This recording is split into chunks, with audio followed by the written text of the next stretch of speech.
Саламатсыздарбы, урматтуу спортсмендер, урматтуу аксакалдар, урматтуу эжекелер, агайлар.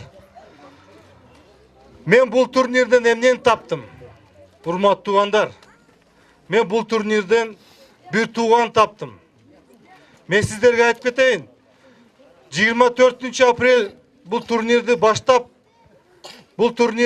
баштагандан кийин мен Бишкекте биз депутаттар, журналисттер, анан бир топ башка командалар ойноп, ошондо Кумтордун атынан ошо 7-үздүк балдар келишкен.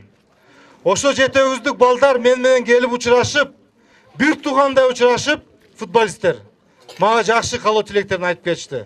Мен ошо балдарга чоң ыраазычылык билдирем. Ошо ардагерлер командасы боюнча. Мен сиздерге чоң ыраазычылык билдирем ошо ардагер командасына.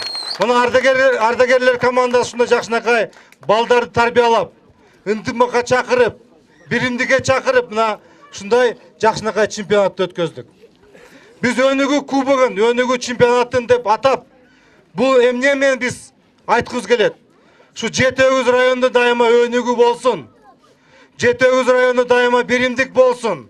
7 районунда дайыма ынтымак болсун. Ар бир үй-бүлөдө өсүш болсун.